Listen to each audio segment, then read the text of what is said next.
Welcome to the online presentation of our big data project on music data analysis. In this video, we will be talking about the work done as part of the big data course. The goal here is to design a data management and analytical system.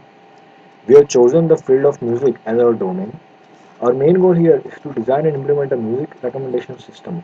Specifically, given a user's taste profile in terms of his listening history, we want to generate a list of recommended songs. There are many datasets available for this task. We find the million song dataset fairly appropriate for our task as it gives various information regarding songs, their artists, users' listening history, and many more things. And moreover, the dataset is freely available to download.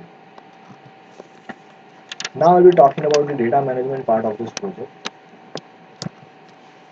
A precursor to populating a database is to design a schema for the same. The million song dataset contains data about various entities such as songs, artists, and users' listening preferences. We first designed an entity relationship diagram for the same.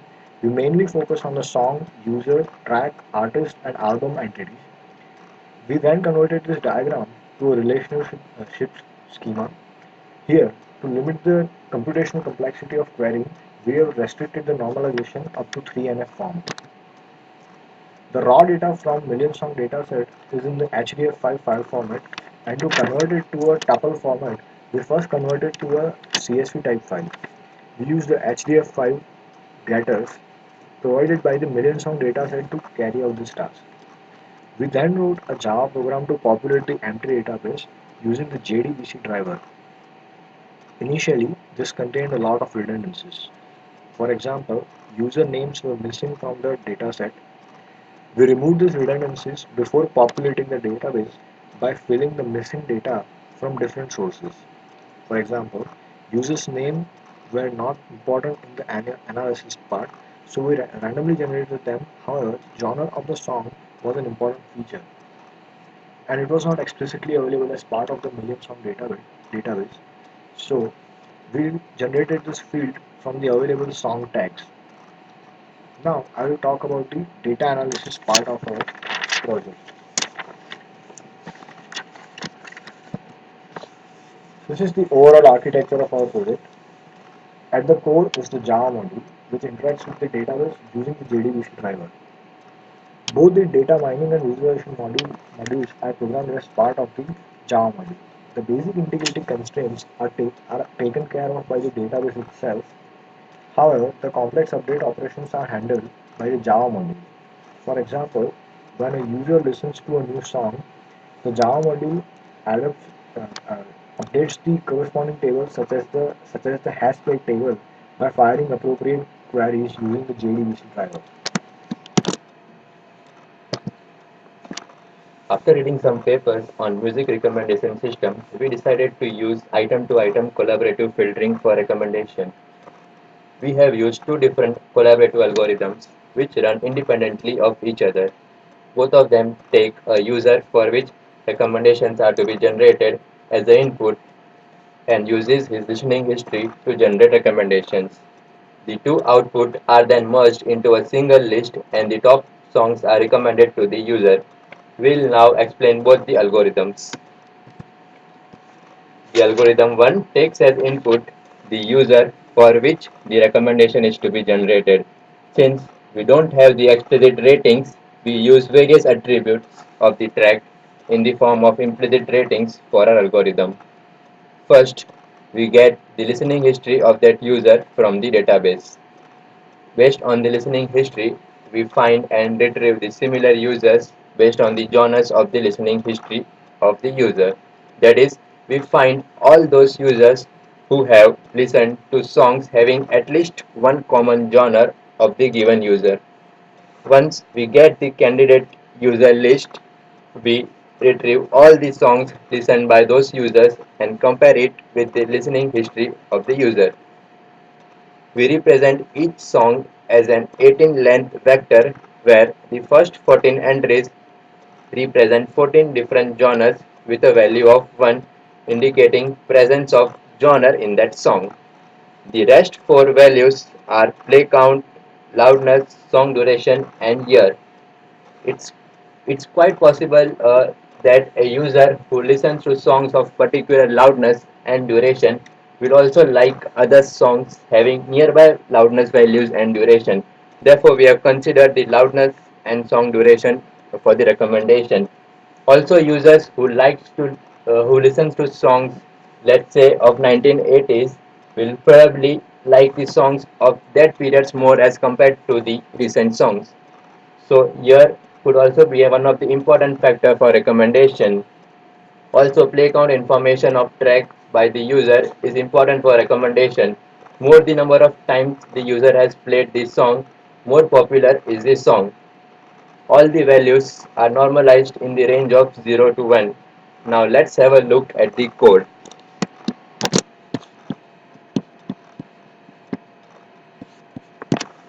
Here is the function for the recommendation which takes the user ID as the input. From the user ID, it calls the get listening history which gets the listening history of the user from the database. Here is the query. You have used a join query on the user table, track genre table, hash plate table and the song table to get the listening history of the user. Once we get the listening history, we we find the genres of all those songs that the user has listened. Once we get the once we get the genres, we then call the get users function that gets the similar users based on the genres. There again we have used a join query on the user table, hash plate table, song table and the track table so as to get the user information and all of these songs he listens. Once we get the uh, candidate user and the songs that they listen, we calculate the similarity between the user listening history and the songs that we retrieved. Here is the function that calculates the similarity. Okay, for each song listened by the user, we compare it with the other songs that we just retrieved. First, we represent each song as an 18 length vector. Here is the function that does that. Okay, the first 14 entries represent the genre, whether the song contains that genre or not. The 14th and the 15th value represent the play count and the loudness. We have normalized this value by dividing the play count with the total play count by that user so as to get the value in the range of 0 to 1. Also, the loudness is normalized by dividing it with the max loudness of which is the total loudness that we've got in the dB.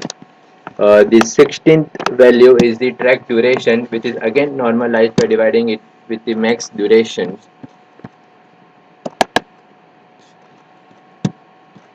Once we get the vector for the track, we then iterate on each of the songs that we got from the similar users and calculate the cosine similarity.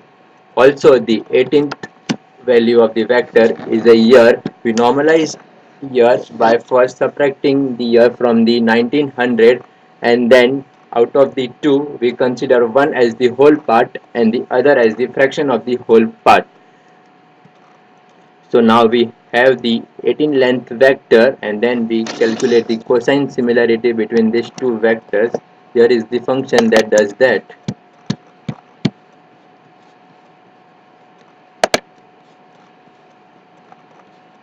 Once we have got this score, we put each of the information in a map which we then return it to the recommendation function. So now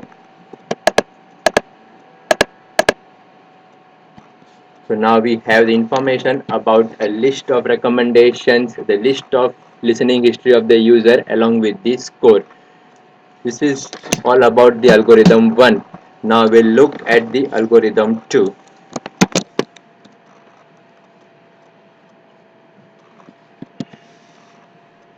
Okay, this is also item to item collaborative filtering algorithm. However, It is different from the previous algorithm in that it does not take into account the explicit features of a song, but it uses the information about how frequent two songs are listened together. We use this information to counter any errors made by the previous algorithm and to increase the overall accuracy of the system.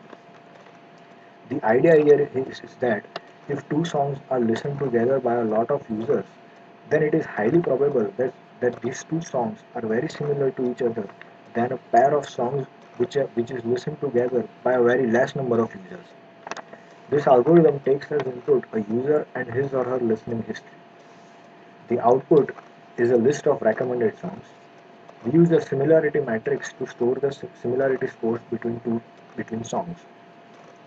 This matrix only needs to be computed for the first time and then can be updated as per the user activity in linear time.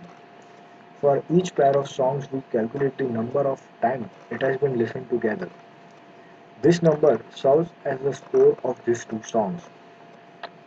We first scan the user's listening history and output the n highest similar songs from the corresponding rows of the similarity matrix to one of the songs from the user's listening history. Now, let's have a look at the code for this algorithm. This get user recommendations function is the main function which takes as input a user ID as can be seen here and outputs the recommended songs. It uses the algorithm just described before.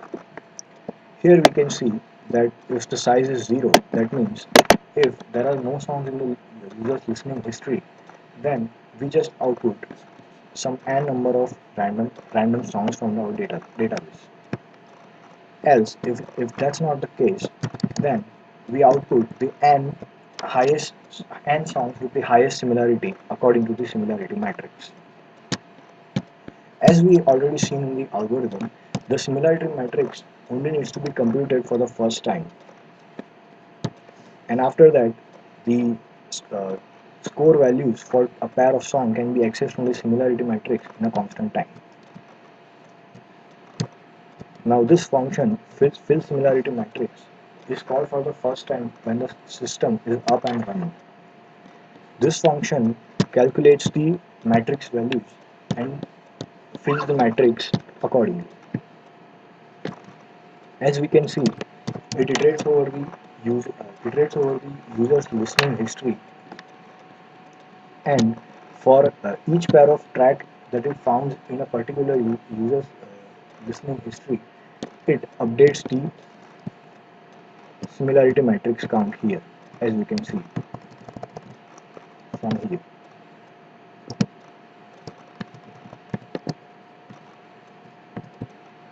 This is done on the fly, and as long as it encounters any more tracks from the user's listening history. Essentially, what it does is that if it finds a pair of songs which are listened to by a user together, then it updates the similarity score of that pair of songs in the similarity matrix by just adding the minimum play count of the user for for that pair of songs. And after the function has iterated over all the user's listening history that is available in the dataset, it has already filled up all of the metrics. Now let's run this code to see how this recommendation system actually works.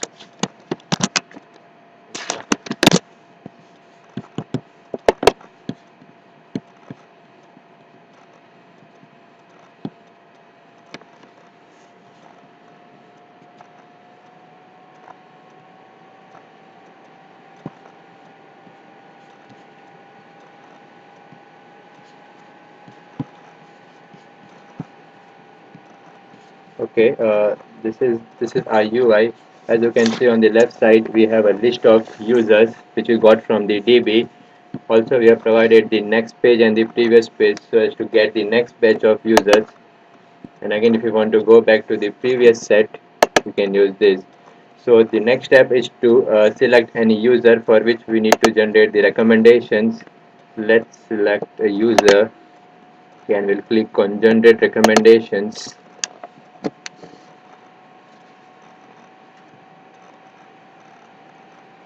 Okay, so you can see the top table shows the user listening history.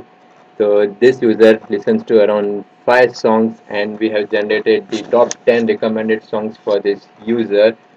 Uh, okay, we can select, the user can select any recommended song, and he can submit the play button. Now this song has been added to the user listening history. So the next time the same user going to generate recommendations for the same user, it will also consider that song. So let's again generate the recommendation for the same user.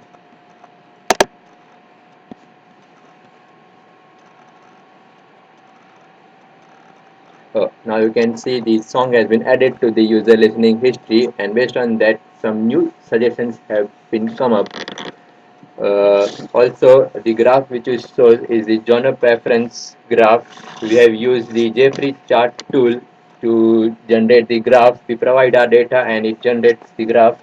Uh, the graph shows that this user listens to this particular genres, and he likes the hip hop the most. And based on that, we also update the genre preference in our DB. Here is the code for that.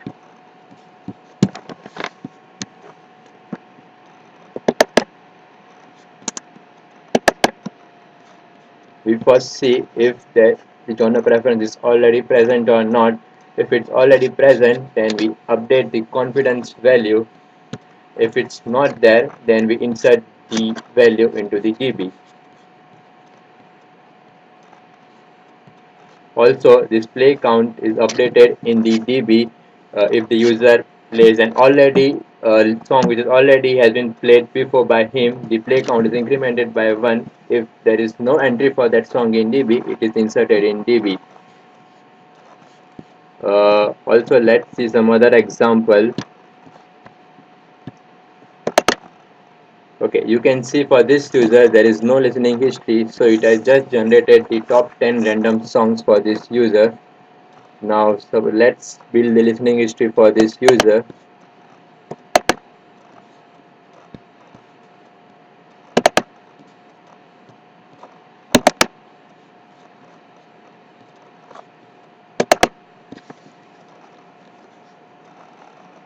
So now you can see the user has the 3 songs in his listening history, and based on that, the songs have been recommended, and also we have a graph for this user.